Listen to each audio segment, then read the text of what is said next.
The past few weeks have been a complete mess. Definitely not the Q1 we signed up for. Sentiment is in the gutter and our portfolios look like a crime scene. If you're down bad, welcome to the club. No point beating yourself up. This cycle has been straight up rigged nonsense. But instead of sulking, let's zoom out, look at the bigger picture and figure out the best way forward. In this video we're going to discuss whether the tariffs dump has changed my bullrun plans and go over some altcoins I'm looking to accumulate on dips. If that sounds good, hit that like button to support the channel, and if it's your first time here, make sure to subscribe.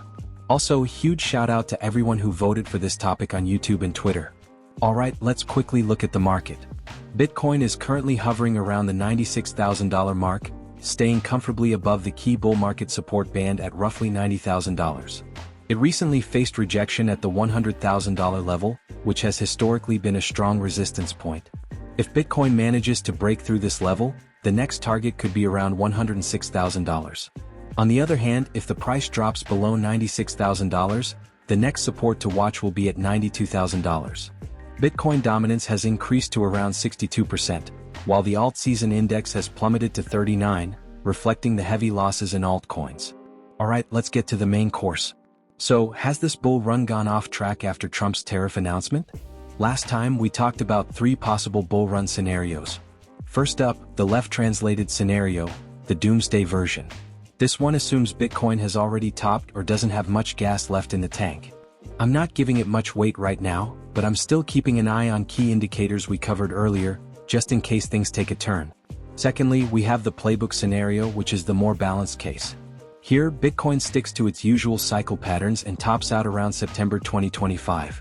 If this plays out, we might not get the kind of wild alt season we saw in 2017 and 2021, but there will still be solid opportunities. This scenario has a much higher chance of happening compared to the left-translated one. And finally, the right-translated scenario. Here we'd see Bitcoin rallying hard until April, followed by a cool-off during the summer lull from June to September. It would pick up steam again in October, leading to a blow-off top in Q4 2025. I mentioned this as the most likely scenario in the previous video. Now, has the Bitcoin market cycle changed due to tariffs and trade war fears? One thing we have to understand is that the market does not like uncertainty. The moment Trump started talking about tariffs, we saw the impact across multiple markets, including crypto. And while the US has not yet officially announced tariffs against the UK, the anticipation alone is already shaking up sentiment. China has already hit back with retaliatory tariffs, and the way things are going, we could be looking at an extended trade war scenario. Nobody knows how negotiations between Xi Jinping and Trump will play out. Until there's clarity, this uncertainty will continue weighing on the markets. This bearish sentiment is impossible to ignore. The crypto czar held a press conference and said Bitcoin's strategic reserve discussion a top priority. It was a massive news, but Bitcoin barely moved. This is something we would have never seen in the previous cycle. Back then, a headline like this would have sent Bitcoin soaring. But this time? Almost nothing.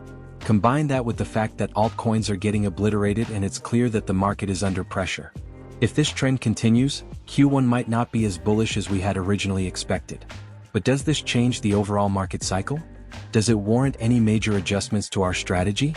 That's a fair question, and I saw Crypto Roach asking the same thing on Twitter. My take is simple: it depends on how the rest of Q1 plays out. I've never been a fan of locking into one single outcome. The best approach is always to have multiple plans in place.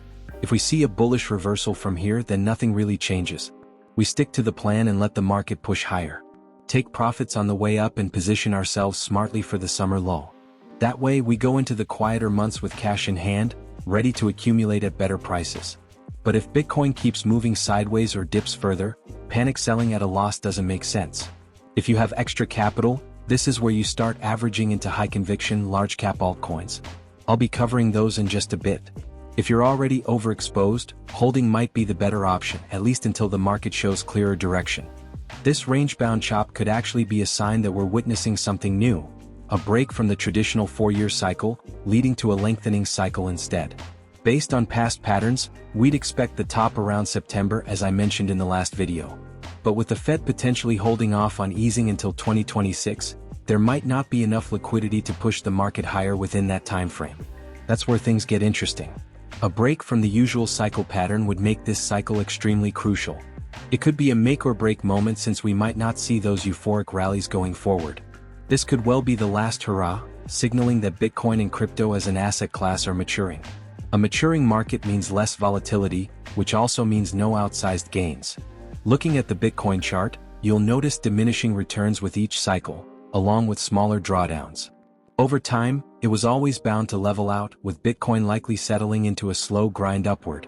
If we don't see a rally in 2025 due to tighter monetary policy, the cycle could break sooner than expected, and the next halving event might turn into a non-event.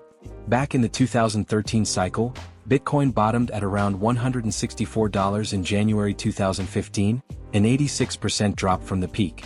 In 2017, it topped around $20,000 in December, then dropped to $3,000 a year later, an 84% decline. In 2021, Bitcoin peaked at $69,000 and bottomed at around $15,500 in 2022, marking a 77% decline. When it comes to multiples from previous cycle bottoms, the 2017 cycle saw a 121x, the 2021 cycle saw a 23x, and the current cycle has seen a 6.5x so far. This is the key trend. The crashes are getting less severe and multiples are getting smaller. And that's why getting this cycle right is so important. The days of exponential life-changing returns are slowly fading. That's why having a solid strategy and executing it well is more crucial than ever. Now, let's talk about the worst-case scenario. What if the top is already in? I don't think that's the case, but it's something we can't completely ignore. Sure, Bitcoin's recent price action has been weak, but if we zoom out and consider how much Bitcoin has grown in adoption and institutional acceptance, it's hard to be bearish. I won't be stressing about a possible cycle top unless Bitcoin crashes below 88K. That being said, if you're in a position where you cannot afford to take further losses, you have to assess your own financial situation. Nobody knows your risk tolerance better than you do. Cutting some exposure might make sense for those who need to preserve capital. But personally, I'm accumulating some altcoins on dips. I've been getting a lot of comments asking if it's a good time to ape into small to mid-cap altcoins. I wouldn't recommend it. We're in a tight spot where even a short Bitcoin dip could be devastating for low-cap altcoins. I'd rather allocate funds wisely and scale into large-cap altcoins. Preferably category leaders. What would be less stressful? Pulling off a 3x on Tao with $1,000 or a 6x on Ether with $500. The returns are similar, but with large caps you're better positioned if the market takes a hit. As I mentioned on Twitter, I've been looking to add more ETH. It's been bleeding against Bitcoin since 2021, but I believe the bottom is near. I'm comfortable dollar cost averaging around the $2,500 region. Institutional money is likely to flow into ETH in a risk-on environment, and we're already seeing signs of that. Eric Trump has been bull-posting ETH and institutional investors have accelerated their buys. I remain long-term bullish. Hyperliquid is another altcoin I'm accumulating. Hyperliquid recently surpassed Ethereum in protocol revenue, generating $12.8 million in a week compared to Ethereum's $11.5 million. This highlights strong trading activity on its platform. With a focus on low-fee perpetual futures trading, it has positioned itself well to attract high-frequency traders and gain a larger market share. Its rapid growth in user base and trading volumes suggests solid adoption. My accumulation level is around $20, and it has been holding strong even as altcoins have been getting smashed left and right. It's a large cap play, so I'm not expecting more than a 3 to 4x move.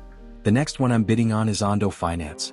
It performed well after integrating with platforms like PayPal USD and launching Ondo Nexus, strengthening its role in real-world asset tokenization.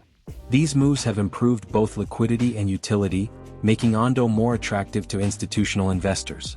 As tokenization continues to gain traction, Ondo is well positioned for further growth.